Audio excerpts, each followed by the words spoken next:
Welcome to Real Zeal, a podcast like no other, brought to you by yours truly, Trish Burke, ADHD, loud, proud and unfiltered.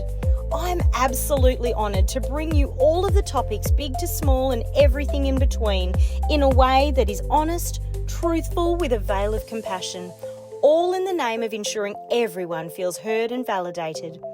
I can't wait to host a myriad of guests that will blow your mind, and we're going to have candid conversations. They will absolutely knock your socks off. So get your tissue box ready for the tears that you might shed. Pad up because you're going to piss yourself laughing. Strap yourself in and get yourself ready for some Real Zeal. Well, hello, I am Trish Burke. Welcome to Real Zeal episode 6, and I have the very wonderful, the very excellent Daniel Matteo, Pastor Daniel Matteo. Yes, I got him out of the church to have a chat. Lucky you, lucky us, lucky me actually. I'm a bit tough to have a chat to you. Oh yeah? I'm pretty tough to chat to you too. Oh, well, that's good because chatting is what this is all about. Real topics, we're going to hit them home with authenticity. Scary. Well, no, I just think the people of the air and the people of the screen need some real authenticity in their lives. And that is what Real Zeal is all about. Awesome. Good for that? So good, so good. So for the listeners, we play a little game at the start of each episode. You know this because you are a diehard listener. I believe that you listen to every episode pretty much within a day or two when I flick them up. I might have been the first one to listen. I think you were, and I'm not even, I just love that you're such a groupie. Yes! Everyone wants a groupie. But we start our episode with a little game, and it is called Describe the Other Person for the listeners, because obviously YouTubers can see that we look excellent, on point, hair looks magnifique, all that jazz.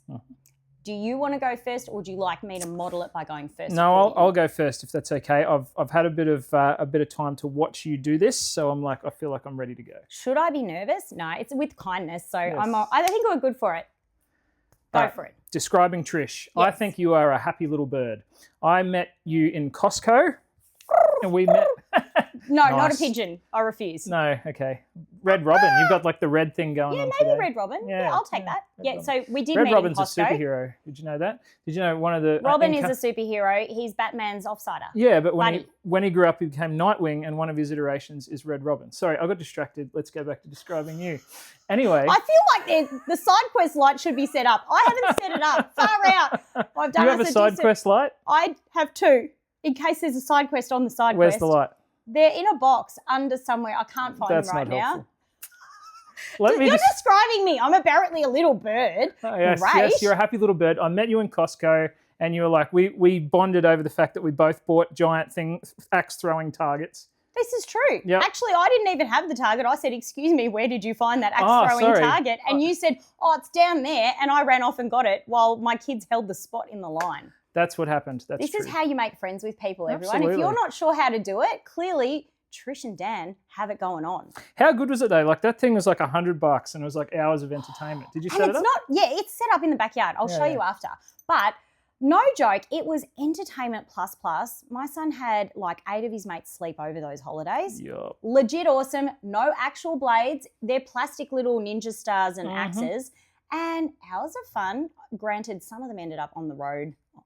Anyway, and the boys ran to get them. No one died in the process. Here ends the story on the axe throwing gear. So I'm like a little bird. I think any you're other a happy points little you bird. want to add to that? Well, you were like, hello, and you're asking me about it, and you were so outgoing and everything, and I thought that was cool.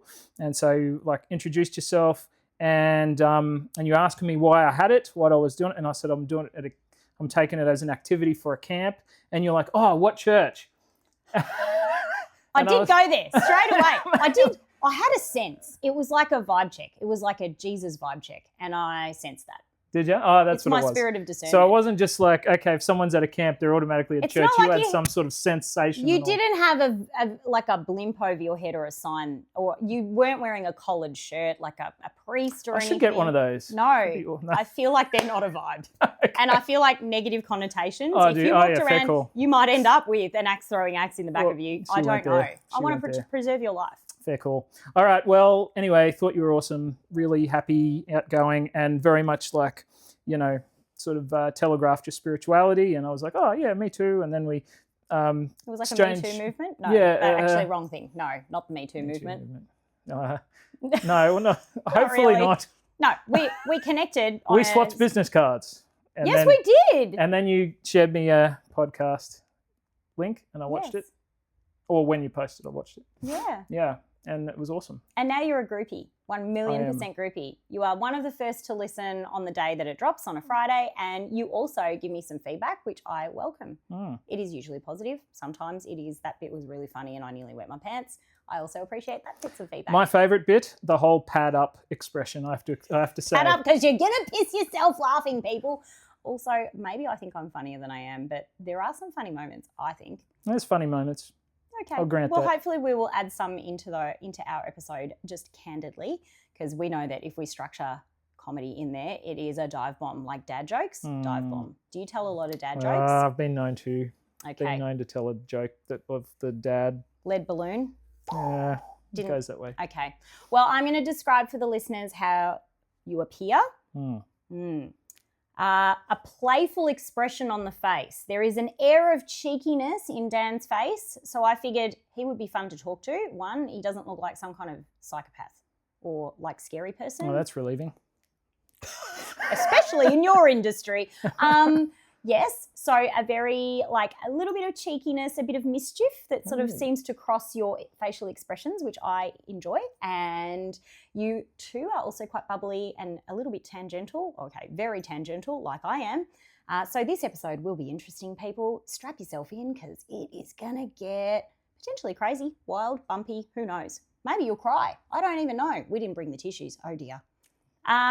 You look strong, like you could lift stuff. You carried 2 big boxes of 2 big mega size, like lawn size games from Costco. So you are they're strong. white. They're all plastic inside. It was all oh cardboard. Oh my gosh, and foam. I just gave you a compliment that you look strong and you just played it down. I just carried plastic, people. All right. Pastor Dan is not strong. Do not lean on him for any strength. Thank you. He won't catch Moving you. on. Don't do a trust fall with you. Is that what you're telling us? Have you seen those videos on Instagram where they do a trust fall? The pastor's like, we're going to catch you, and then they fall forward. It's like what? The best. Have you seen them? And then they fall forward? And they smack their face on the because the instructions weren't clearly explained to the person, and the person's standing there and it's like, we're going to catch you, and everyone's like being all emotional and supportive, and they're like, okay, and then everyone's expecting them to go backwards. You and need to be slap explicit. their face on the ground. Explicit instructions. There's whole compilations. I'll send you someone. Oh, thanks. It's the best. Maybe we'll drop some in the show notes so people can have some funnies for themselves. Sorry, I distracted you. That's okay. No, totally fine. So you did touch on how we met. We did, for the listeners, meet in the checkout aisle line at Costco. Yeah. Dan was in front of me. I was interested in what you were purchasing, and I was just curious as to where you found it. Then ended up buying one myself. It was clearly an impulse buy, a $99 impulse buy at that. I don't feel like is there some law against going into Costco without doing a $99 impulse buy? Well, it's not for the poor people. If you only have 2 gold coins to rub together, you're not going to buy much at Costco because everything like minimum is like $15. But if you have those $15, you can buy enough of whatever it is that you want for like 6 months. Yeah, I'm still working through my Preen Gold spray bottles, 3-pack for $15. Nice. Or maybe it was a 4-pack, and I bought that, I dare say 4 years ago, and my kids have stained their clothes to the nines. And I use that liberally, and I'm still going on those bottles. So I don't know. If you've got space to save, space to put things away, you can shop at Costco. Otherwise, don't go. It's a trap. It's like IKEA. You go in, you don't come out with less than $500 worth of stuff that you didn't know you needed until you went through the market hall. It's true. There's random stuff there too, right? They're selling insurance now. What do you mean? Like health insurance? Like actual insurance? Like insurance. Or like insurance for your car? And home security systems, and they're selling... Now we're doing an ad for Costco. Should we move on? I thought we were doing an ad for IKEA. I moved on to IKEA. You didn't. All right. Well, this has gone well. Yes. We're not really sure what we're advertising. Oops. We're not advertising anyone, nor are we endorsed by anyone. We are not affiliated. Not affiliated. We just shop there. Anyway, I like the meatballs at IKEA. Not sure about you. There's meatballs at IKEA. Yeah, Swedish ones. You can buy them. They're not in the. They're in the cafeteria, and you can buy frozen ones to bring home for an easy dinner. I often have them in my freezer. That's so awkward. Just for the people listening at home. Is this IKEA? Yes, a lot of our home is IKEA. My That's husband pretty. hearts IKEA big time. Nice. And I am very good at building IKEA without swearing. You know, you should totally get IKEA to sponsor this because I feel like we've talked about it a lot.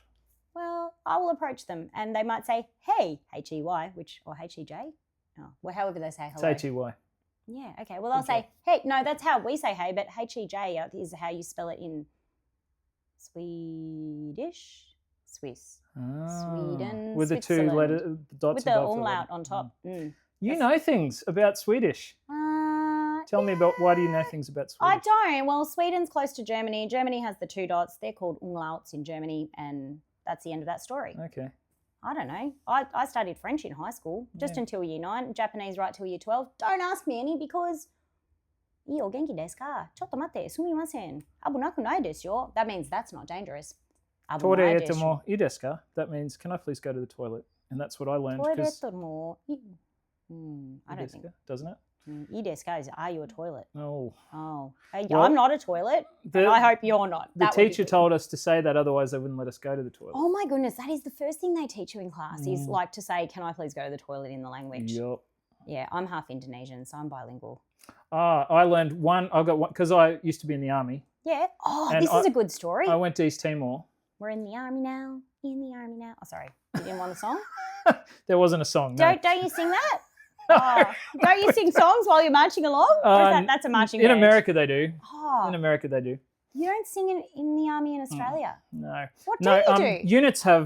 Units have like marching, or they have marches. They have bits of music that they march to on formal parades. But like in America, when they go for a run, whatever, they like sing songs. You know, what I've been told. Blah, Yeah, blah, do blah. they actually do that in Australia? No, not here. Oh, Yeah. In fact, when it sounds very boring to be in the army in Australia then. I worked with the Marines in Hawaii, and for a while, and they sang it all the time, and we were like, "What a bunch of losers!" They sing while they run. What do the Marines sing? Well, they've got all sorts of songs. Most of them are swear words in them. I'm not going to repeat. I don't say swear words. So you've been in the army. Okay. Yeah. Oh, I remember I got there because when we were in East Timor, because you know a lot of people speak Indonesian. Yes. So we had to learn a bit of Indonesian. Okay. The only phrase I know Indonesian. Is? Berhenti atau saya tembak, which means. Berhenti, which means stop. Atau or saya, me, tembak, hit. Oh, Does it mean shoot. hit, does it? Stop or I'll shoot. That's what. Well, that's an important thing to say. Otherwise, they might not live to see another day. Yeah. That will be awkward. That was the phrase. That's not really, can I please go to the toilet? Which I'm pretty sure wouldn't It's a help bit you in that different. circumstance when you're holding some kind of weaponry. Yeah. Okay. So we touched on earlier, you are a pastor. Well, am. I introduced that concept.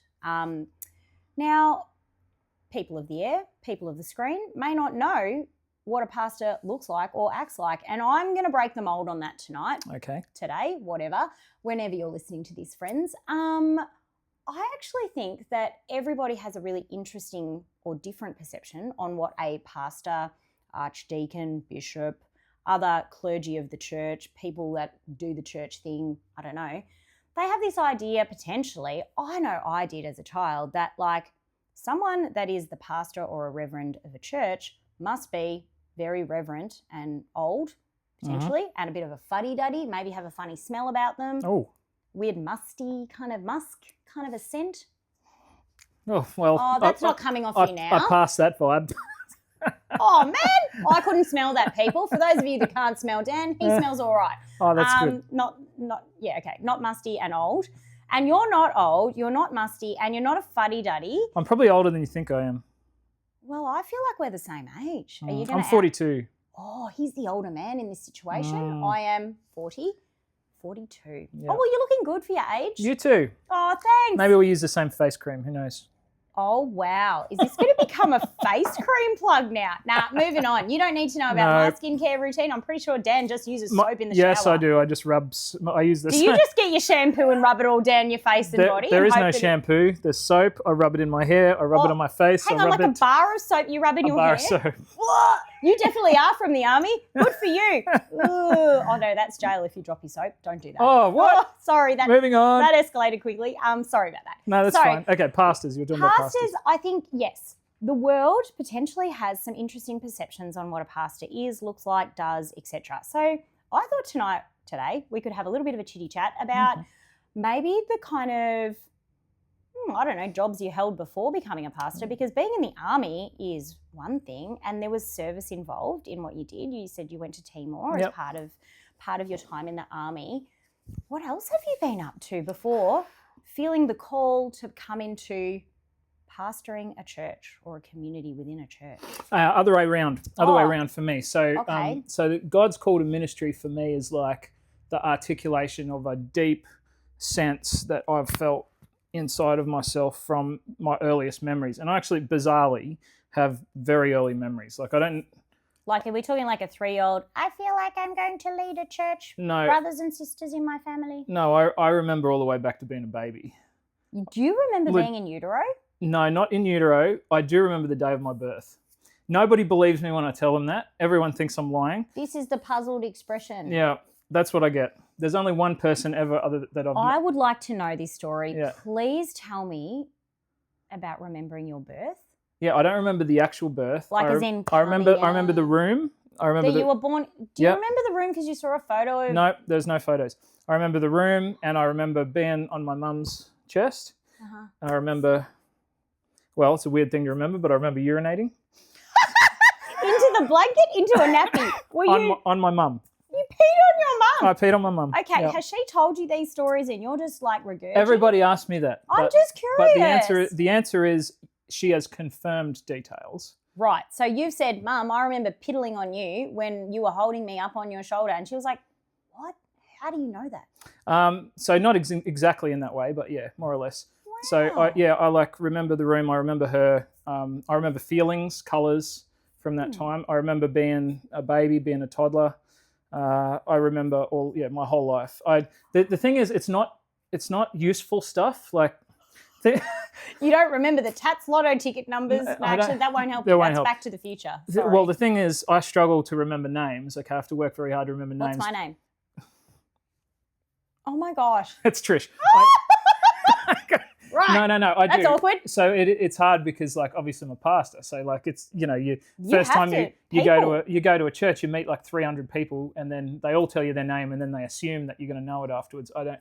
It's really hard. It's hard. But do you just say, I won't remember your name, please wear a sticker, or get your name tag from the narthex? Can happen. But yeah, I remember useless stuff all the way back to early. Wow. Why did you ask me that? Call. So I remember my calling in the sense that it's a conviction. It wasn't like you said, like, I want to be a pastor. It was like... So it wasn't like an aspiration. It was more you felt like that was your destiny. No, I wouldn't have... I said so the call to ministry is the articulation of a sense. So I've had this deep desire to move towards the things of God. So I've always been interested in spirituality. And then when I was a teenager, that was confirmed from other people that were saying, you should be a pastor. A lot of people, like whether they're religious or not, okay, say that can we just stop, pause, freeze, just for a little mini? Yeah, sure. For the people out there that don't know or maybe aren't aware of what a pastor is, can we just break down what that term is? Like a pastor is like the head of a church, like the head teacher of a church. How would you describe it? So I don't think in terms like that, but it's kind of analogous to that. So what does that word mean? Oh, we'll get there. Oh man, okay. You asked me too many questions for me to answer. So pasture is where a sheep feeds. Yes. So a pastor is somebody that takes care of God's sheep. Okay. Okay. So but it's only a pastor. The term pastor is only used within a God context. Yeah. Okay. So it's somebody that's been called by God to serve, to take care of, to teach, to guide His people. So I can't say I'm the pastor of my family because I teach and guide my family. Well, I think you could. Okay. In my theology, you can. So I don't think about things in terms of head or I think in terms of servant. Okay. So Jesus said, I haven't come to be served but to serve and to give my life as a ransom for many. And if anyone wants to be a leader among you, you ought to be like that. So I think about it in terms of servant leadership. So if you've been called to serve a group of people, you can. If you've been called to teach them, to guide them, then you can pastor them. Pastor really is a verb as beautiful. well as a noun. A doing word and a naming word. Analogous means analogy. Are you kidding? Yeah. I love analogies. Yes. And so how would I use analogous in a sentence? So you would say, okay, I just gave you an analogy, and that's analogous to, and then you explain the analogy. Shut the front door. Thank you for teaching me something new. High five. Here to help. Yeah, great success. Okay. Oh, wait, that was a Borat accent. Sorry. So do I get does- back to the story, or you got more questions? No, you can get back to the story now. So teenager, went through a bit of a rebellious phase. Ooh, Also, didn't we all? my pastor said to me, you should be a pastor. Now, I actually am mortally afraid of all public speaking, and there is a lot of public speaking involved in pastoring. I was going to say, a little bit of teaching from up the front to all the people in the sitting down seats, the pews in the old school and now in the new school. Do you still have pews at your church? Those long bar seats that are hard and wood. Yeah, our church does. Yeah, but Are they padded at least? you can bring your own pad. There's You your can pad. bring your own pad to church because you BYO. might piss yourself laughing in Pastor Dan's sermon. Oh my gosh. You made me kill myself. What? BYO pillow then. Not pad, okay. Okay, don't take my pillows from my chair because they are custom for. All right.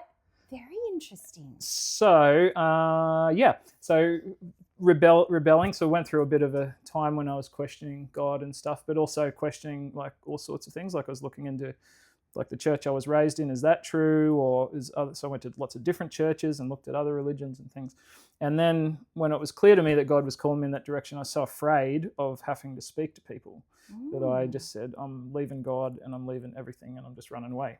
And so I joined the army because I thought I'd rather get shot than give a sermon. So, Shiver me timbers. You'd rather get shot than give a sermon. yeah, because I was trying to get away from. So you basically did a Jonah. Yeah, there you go. Jonah. You know that story. Jonah is a Bible story, a tale of old. Jonah was called by God to do something and he said, I don't want to do it. And he did a runner, basically. Yeah. And he ran away and then a whale swallowed. He went on a boat and he was like, I'm getting as far away from this mess as possible. I'm not going. I'm not doing it. And then a whale, like he fell overboard in a storm. I think, I don't know, something happened. I'm paraphrasing now, guys.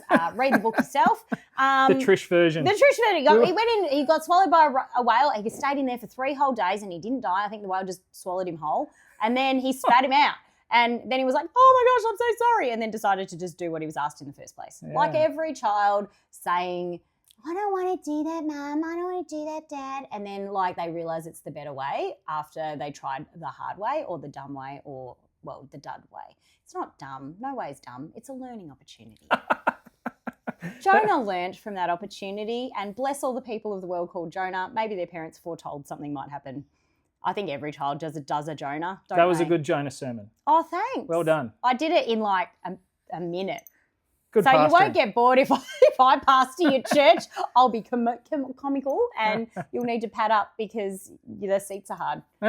Actually, at my church, the seats will be soft. Are they? Because Yeah. that would be nice, I think, to sit on a soft Yeah, seat. they're nice. Do they Yeah. give you a hard seat so you stay awake? Do you think it's strategic? No, it's not strategic. It's like that was what It's old happened back school. in the day. And Oh, they you haven't know. evolved. Interesting. Yeah. A lot of churches have evolved to padded seating, Dan. Maybe you should inquire about that with your Yeah. eldership.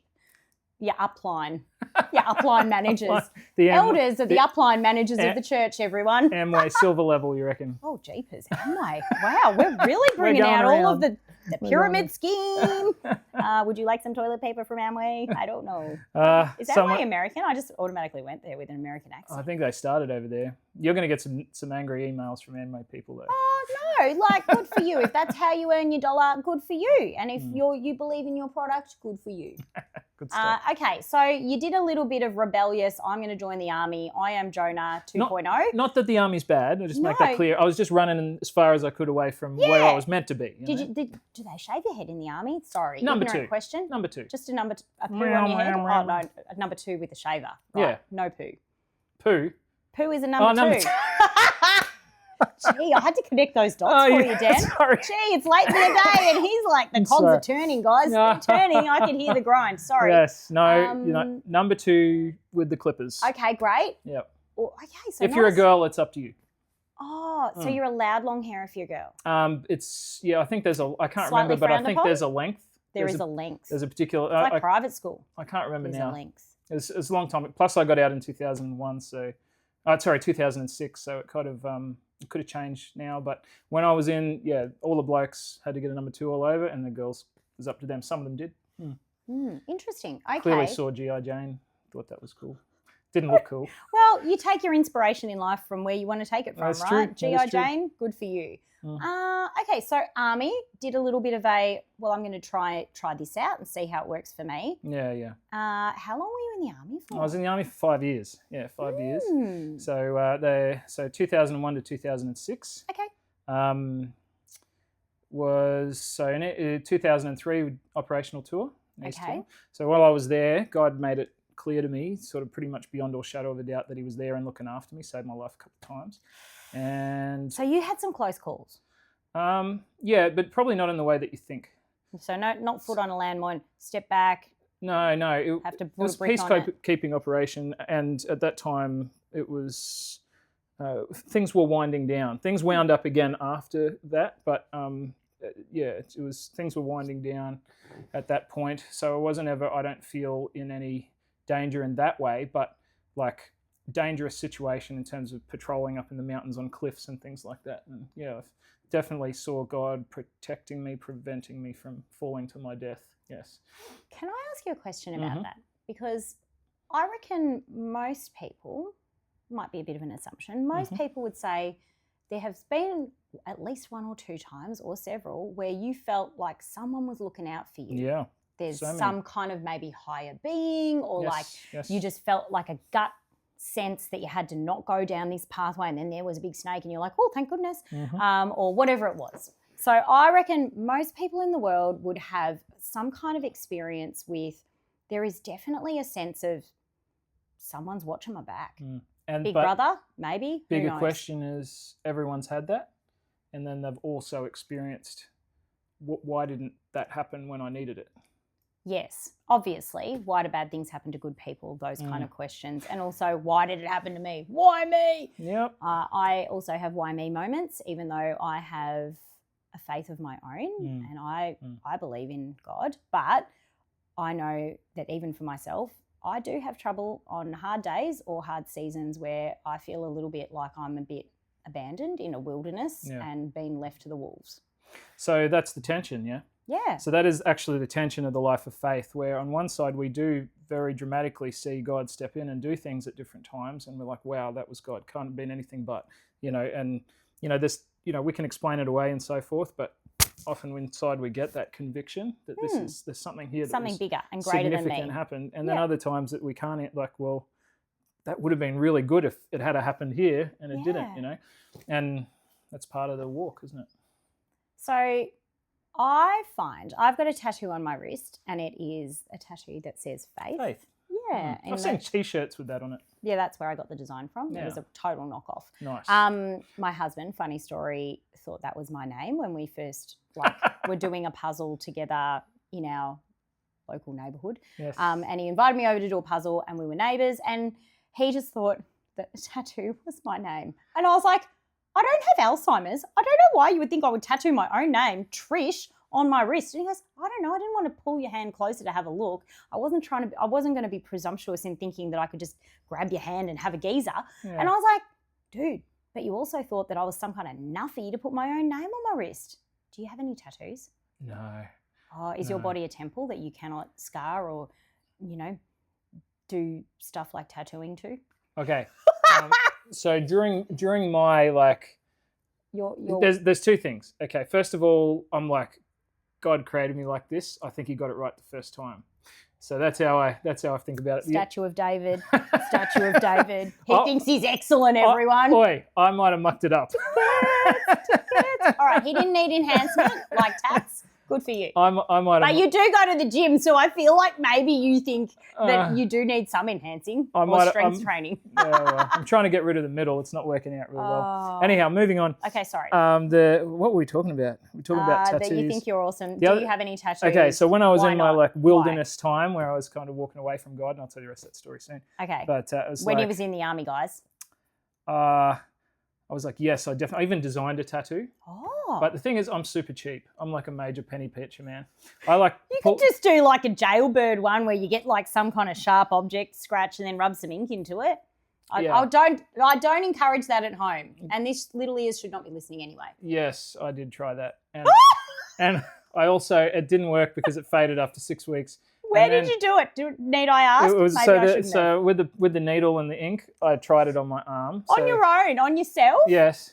And then it will work out wonky. It didn't work, so I tried it with a burn. Oh, shiver me timbers. On here. Definitely don't try this at home. It's stupid. People. It was stupid. Like I said, it was this idiotic thing to do. And I tried out a burn on here of a design, and that all faded except for one like keloid lump I have left. And I'm just that was an epic fail of a tat. But now you've got an enhancement. Your tattoo fail. Hashtag fail, people. I'm cheap. I'm too cheap. Those things are expensive, man. How much did that one cost? $80. Oh well. And this little What's that? it's two puzzle pieces because Tim's my missing piece, and there's 2 pieces there. Oh, that's cute. I'm this T, and he's the front T. TT. Actually, I don't really know what's going on. Okay, moving on. Okay. Well, these are there. Yeah. Yeah. Well, they're lovely. Yeah. They're lovely, he says. Just brushed it off. I designed that myself. I drew it, and then the tattoo artist resketched it, and then he put it on a little transfer, and then did it. So anyway, that's just a choice I make. I don't want to do that to my body. That's after trying and failing yourself. Yeah, exactly. I might add. But you do you. No judgment. Okay, thank you. That's see, and that's another thing. Often people have the perception that pastors will be judgmental. Is that the case? I mean, we do all all have an internal dialogue of that's messed up. Why'd they do that? But like, I feel like we have the opportunity at the moment to actually throw away some of those misconceptions. Interesting. Are pastors judgmental and condemning the people of the congregation, of the flock that they shepherd? Are they condemning? Are they going around going, that was bad, I'm just going to keep a scorecard, that was bad, also bad, you, very bad? Pastors are human beings. They're a cross-section of the So general population. pastors are not perfect. No, so the answer is sometimes they're like that, sometimes they're not. But should they be? No, should they be judgy? Just like none of us should be. Look, what I think about what the Bible or Jesus taught is we have to judge ideas, like whether or not something's true or false, whether or not something's right or wrong, whether or not you agree with it. Like you've got to judge ideas. You can even judge an action. It's like, okay, somebody committed a murder. I think that was wrong. But you don't judge people. You don't judge their motivations. You don't judge their character. And you come to everyone as a child of God. Like you agree with what they're doing, you don't agree with what they're doing. God loves them, so you love them. That's it. That's really lovely. And it actually takes away a lot of that, I think, condemnation that a lot of people feel, the tail between the legs, sheepish, I'm a bad guy, I stuff up. But I think when we actually unpack it all and boil it down, we're all human and we all stuff up. Yep. And we don't get it right all the time. We do our best, but sometimes our best does mean that we stuff up sometimes.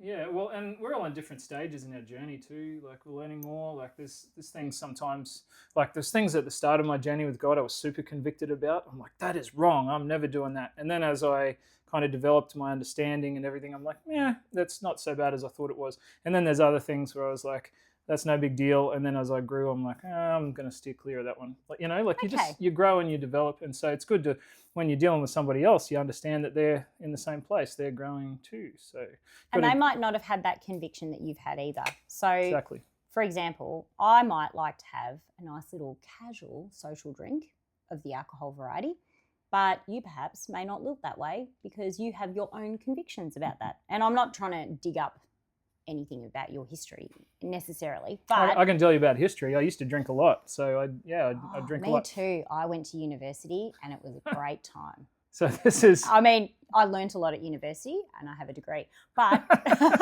I also had a lot of fun. Yeah. Well, for me, I spent a lot of my pay initially when I joined the military on alcohol and on the culture around it. Is that quite a big culture in the army? It was when I was in. I can't tell you about now. I know there's been a lot of movement away from like toxicity culture and that now. Okay. And I couldn't tell you, but at least, so when I was in the infantry, because I was an infantry soldier, I was in the 1st Battalion, there was no women allowed in the infantry at that point. Ooh. So that was allowed in after. So whenever you've got a lady in the room, it has a tendency to civilise blokes for whatever reason, I've found. That's very interesting. You don't necessarily agree with that, I can see by your face. No, I'm just curious because I don't understand necessarily why society has painted men in a light where you have to be all brawn and butch and rah, rah, rah, and I don't know, a bit rough as guts. I don't know. Maybe. What I was saying before is I don't drink now because I anyway, I don't drink now, but I used to. Okay. But what you're saying is really interesting. Can we talk about that for a second? Yeah, absolutely. So are you talking about expectations of men, or are you talking about like perceptions of those behaviours, or what? I think probably deviating down the path of toxic masculinity and the fact that in the past and historically, being a man, inverted commas, actually entailed, being the head, being bossy, being in charge, being authoritative, being tough, not having emotions, not showing emotions, not being able to be raw and authentic necessarily. And I really love that we are coming around a time of being more educated in this space, understanding the human brain, understanding the human connection with emotion, and all of us have emotions and all of us have feelings and experiences, and how they outwork in each of us is different, whether we're male or female. And I don't love the fact that, it's, big boys don't cry and that kind of thing. Those kind of things, that's really toxic and it's really harmful, because I think our parents' generation potentially, our dads potentially would have held a lot of stuff in, maybe to the point of exploding, maybe to the point of some men have taken their own lives because the pressure of society has been quite significant. And I think, why do boys think, wow, I need to rise up and be the man of the house if their dad's died? Or why do boys think, boys don't cry? And I'm like, if you're sad about something, have a cry. I love that my husband Tim will have a really big cry if we're having a hard season in our marriage or with our kids, or trying to understand our kids, or even over a toilet paper commercial. Yes, people, he has emotions and I bloody love it. But I think it's really hard when, even like little boys I hear at the playground when I'm there with my kids or with my nieces and nephews, and they're like, oh, brush it off. You're a boy. Like, come on, toughen up. And I'm like, it looked like it really hurt. He's got tan bark embedded in his knee. Let him have a cry. I would say that would hurt. And why do they have to just buck up and be brave or whatever? I don't understand that. Can you help me understand? Being of the gentleman vintage, identifying as male, assigned at birth. I don't know. All of the above. Yeah, you raise a lot of things, and some. Sorry, that's very layered. There's there's a lot. There's a lot to what you're asking. So going back, you used the phrase toxic masculinity. I think I see it a slightly different to you. Okay. So I'd delineate between toxic masculinity and traditional cultural expectations. In I guess Western or Anglo culture. Yeah. So going to toxic masculinity. So I think that is a thing. Okay. And where I see that manifested is when you have groups of men in spaces that that tend to speak or behave deprecating, abusively, often fueled by both alcohol and the pornography industry. Yeah. In a way, the way they speak about women, the way they treat women together corporately when they, I guess when they're speaking, but also when they're acting together, is not respectful or conducive to positive relationships, either for themselves or just generally. So that can happen. Having said that, the phrase is often used to kind of bash masculinity generally. So like sometimes when I hear it used in culture, I'm kind of like, they're just bashing me just for being a dude. But I am aware, and I've been a part of it, and I'm ashamed to say I've participated in it. Is that this idea of when you're standing in a room and people are telling dirty jokes and speaking disrespectfully. Part of my journey to come into the Lord was God speaking to me and saying that I want you to be a person that no matter what woman it is, young or old, that she will feel safe in the room with you, even if it's just the two of you alone. And if she's struggling with someone else, that she'll come to you for help. Because I do think that God's given men an instinct to protect. I'm not talking about everyone, I'm talking about generally. And I think protecting and respecting, that's a part of, like when we do that, it ticks a box in our heart. Yeah. And I want to be someone that can be protective and safe for my sisters. Yep. And so in terms of cultural expectations, this is something that I struggle with pretty significantly, because I've got an Italian heritage which is more emotional. Yes. But I was brought up here. This is my culture. Yeah. And so, but then I'm a follower of Jesus of Nazareth, who was a very expressive person. Yeah. You know, the shortest verse in the Bible is Jesus wept. I love that verse. Yeah. I actually love it because it's powerful. 2 words. It is, yeah. Jesus wept. Yep. It could be Daniel wept. It could be Tim wept. It could be anyone wept. Well, it's also God's joining in with our grief, isn't he? He's participating and he's marking our tears.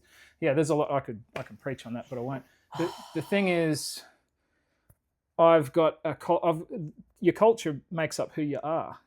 You're right. And it so, heavily influences that. So my heart, my view of myself is like, it's very difficult for me to cry. I'm not saying I never do or I never have, but I don't like doing it. I don't like watching myself doing it. I don't like the idea of doing it. I associate it with being less than and weak and everything.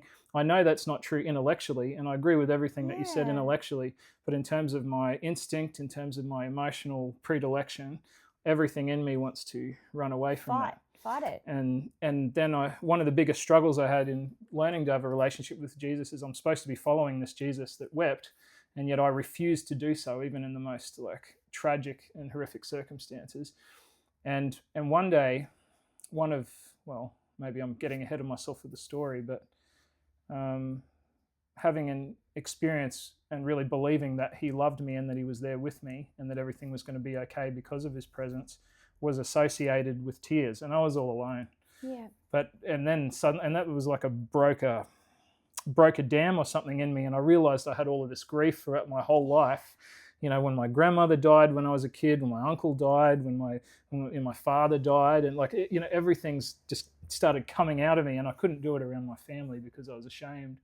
But when I went outside and talked to God, like all of this stuff had just come, you know, and so I don't think it's healthy. So you've had a dam wall breaking experience. Yeah. So I don't think our cultural expectations are healthy, but they're still part of a lot of who we are, even though culture is changing. Yeah. This is true. I'm trying to give my son different ideas. Yeah. I really love that for you wanting something different for the future generations of your family and trying to break, I guess, you know, the traditions of old that might have been enforced, embedded because of culture, because of your cultural heritage, because of, you know, where we live.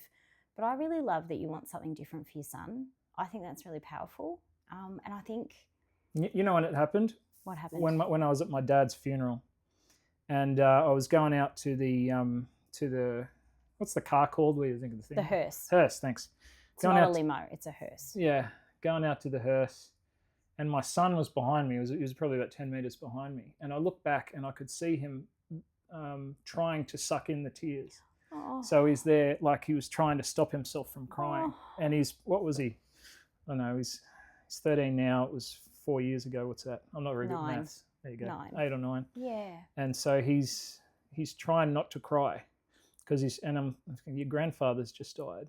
You're allowed to cry. You're 8 years old. You're 9 years old. You're allowed to cry, mate. And I said that to him. It's okay, mate. But he didn't want to. And I'm like, I've never told him he's not allowed to cry. I've never said that to him. But somehow innately that's what his response is. Communicated that with the way that I'm living my life, clearly. So are you a crier now? I don't think he's ever seen me cry.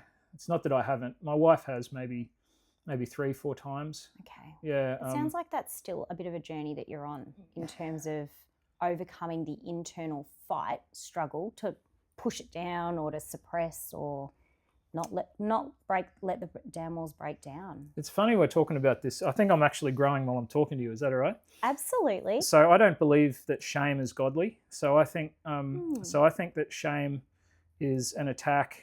Like, I believe in a literal kind of spiritual enemy. Some people kind of think it's personification of evil or whatever, but I do believe in like a literal spiritual enemy, and I think that that's an attack. Shame is an attack from that enemy that's trying to keep us in a cycle of darkness, self-condemnation, and to not step into the light.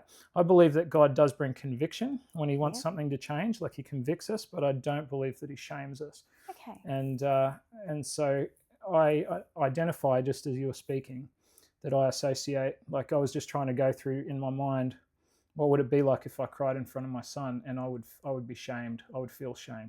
Oh, so Dan. I think that that's something I need to deal with. I don't know how, but I think that's something that I got to think about. Yeah.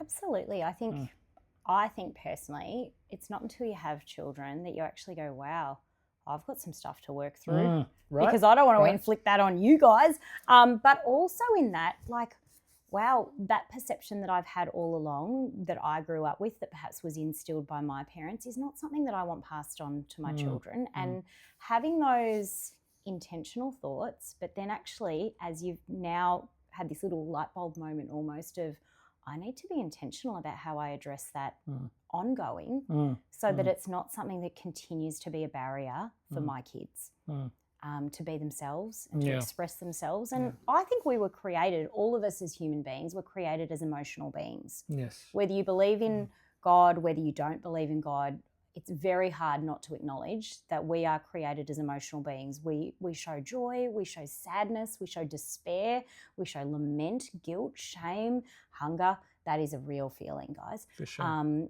We show a myriad of emotions, and we are often, the movie Inside Out, I feel, encapsulates this beautifully, often have got a little bit of a farm of emotions happening up top or in here, wherever you want to picture. I'm more like the hub. Sequel with like when it's like a whole, there's a whole village back there. And then someone's like tipping stuff on the switch desk and it's exploding. That's kind of what happens in me sometimes, I think.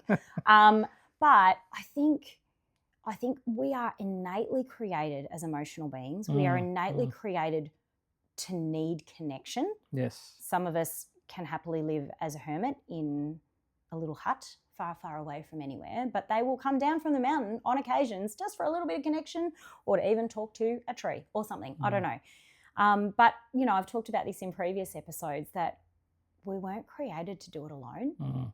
Well, that's the cross, right? When Jesus is on the cross, he looks up and, he's sort of speaking to the Father, but then he looks across at the thief on the cross next to him. And he says, you're going to be in the kingdom too. So love is vertical and it's horizontal. We love relationship with God fills us, and then we need relationship with others. And that's, That is so interesting. Well, maybe the listeners will go on their own little spiritual journey after this to work out what sits well with them and their spirit. But I think so interesting the role that, culture has on shaping us, experience has on shaping us, revelation or, light bulb moments for some has on us, whether we've read an excellent book that has a one-liner that just speaks to our soul, or watched a movie that just, oh my gosh, broke down the walls and you had a moment. Or someone comes up to you in Costco. Well, do you know what? That was lucky, Dan. That was your moment with me. And you know what? I think all things happen for a reason. And some people say it's coincidence. I believe that there is some kind of divine intervention at play. Everybody's on their own journey with that. Truth. And I encourage people to keep digging to work out what sits right with them for themselves. But I absolutely felt like that was a written in the sand blueprint moment that I was like, this connection had to happen, because you can't make this stuff up. You can't just go, I'm going to meet someone in the line at Costco today and we're going to be like really good friends afterwards and actually like traverse life together from here on in. Dan and I have done that. And I think for a lot of people, they would think that's a bit of a wackadoo thing to do. Be like, let's swap business cards and like be friends. It's like 2-year-olds. You ever watch kids, like little kids in the playground? They're so simple about it. Do you want to be my friend? I legit ask people that question just to clarify. But that was so cool. Well, Well, I am so glad that we are friends because imagine if we hadn't made that connection, we wouldn't be sitting here today and you wouldn't have had another light bulb moment of your own to actually go, I need to keep traversing this journey about tears. Truth. My wife asked me this morning, she's like, where are you going today? And I'm like, I'm going to go do a podcast with my random Costco friend, Trish. What did your wife say when you're like, I'm just texting my random Costco friend, Trish? She knows who you are. I was saved in your phone as Costco Trish, wasn't I? Yeah. Oh, shivers. Trish, Am I still Trish in there? met at Costco, yes. Well, I have to have contextual things in my phone too. I usually save the person and their kids' names afterwards or some random fact. But thanks for that. Am I still in your phone as Costco Trish or have you changed it now? I think I yelled at you to change it. Did you? A voice memo. I'm not sure. Trish met at Costco. Stop it. If there is no shame for the rest of you out there that perhaps save people in their phones based on the context that you met in, I actually save school parents based on the school or swimming, whatever. Yeah. Too bad. Like at least, I'm trying to remember your name. Yes. But it's a problem if you can't actually find them in your phone after you save them. I don't know if you have that problem too. Maybe not. Well, that's why if I had forgotten your name, I would have remembered Costco and I just looked for that and found you. Linky link. How many other Costco randos have you got in your phone? You're just the one. I'm the one and only. Yep. Special. We've traversed a few deep topics here. We have. Are we out of time or do you want me to finish the story? Oh, no. Finish the story and then we might be out of time. We're out of time. Okay, well, hurry up. Where was I? I don't even know where we were. Oh, that's right. God's real. God's real. So God saves my life. I got back from East Timor. Yep. So I started getting a lot more serious about my relationship with God. What does that look like? You just put on a stern face? What it looked like is I would go to my local church before it was on because they had a video library, the VHS. Because I didn't want to hang out with those Christian people; they're all hypocrites. So I went there. So you went to the video library instead, and I borrowed out. Yeah, they had a video VHS library. I know that wouldn't be a thing of now. Bible stories, sermons. And so I went now you can get it on YouTube, guys, or on Spotify. Exactly. You can download sermons wherever you're at. Well, I was listening to this preacher, and he said that if I was the only person ever born ever in history, that Jesus would have died just for me. And when I realised that, that's quite powerful. It's awesome. What a profound one-liner. When I realised that, I knew that I couldn't belong to myself anymore. I had to live for him. And so that's what does living for him actually mean? That's it means he's in charge. He's in charge. Okay. He's in charge. Like a dictator? Like a dictator. Maybe not a dictator. That's negative connotation. Like my loving, like a Yoda, my loving dad, like a papa. My loving parent that knows father. what's best, and I'm pretty clueless and I seem to stuff it pretty regularly, but he seems to know what's right. So, yeah, I love that for you. What a lovely story about how your faith journey and even your wrestle with your calling to be a pastor. Oh, I just love how there's been lots of facets to that. So much. And I started going to this small group and there was a totally hot woman there and we got married. Which is your gorgeous wifey that you always talk about. You are so smitten. We got engaged. I asked her to marry me 3 months after we met. Okay, you were a fast-paced. Yes, and we got married a year later and now we've been married 19 years. 19 years, congrats. And 3 kids? And we got 2. Mm-hmm. 2. Yep. Boy and a girl? Yep, 17 and 13. Oh, and the good era. Yeah. Intense. So I got out of the army, got married. I was a security guard, and then the ministry thing comes up again. I said, Kate, I think we've got to quit our jobs, sell our house, and go to some obscure seminary and study. And she was like, all right, let's do it. You went to a seminary? I did, 4 years. Is that like and I've done a master's now, so did you get to wear an orange gown like a monk?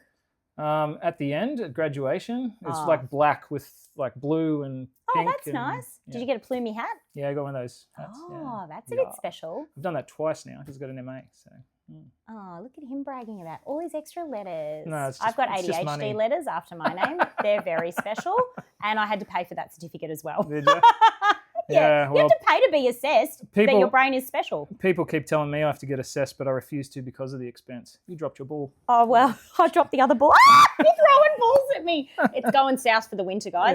Yes. We might park it there, I think, friend.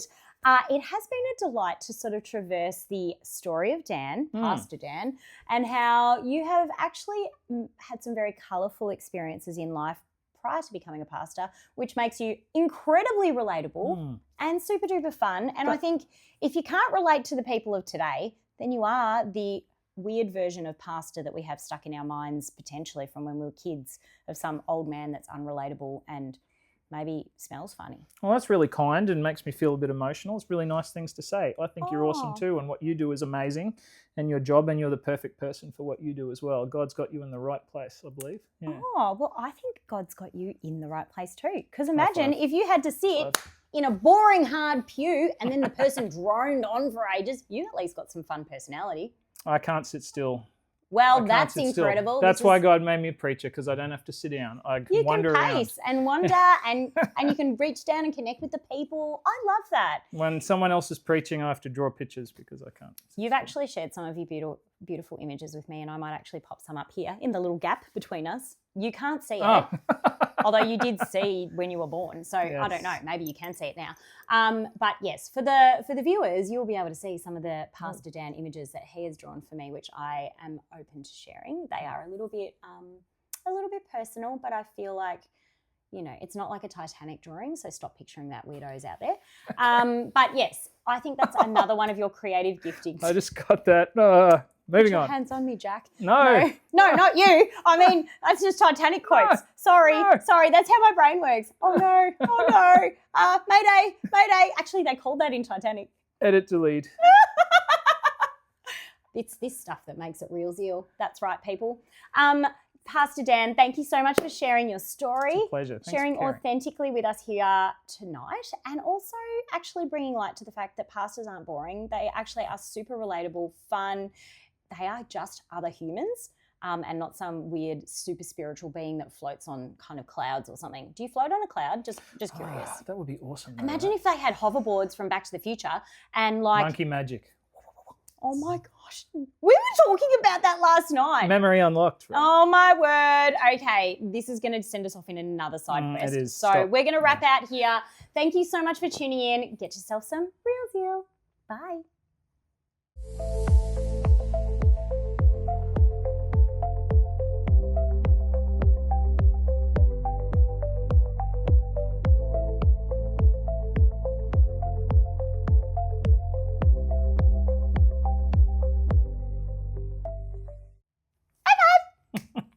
Fun.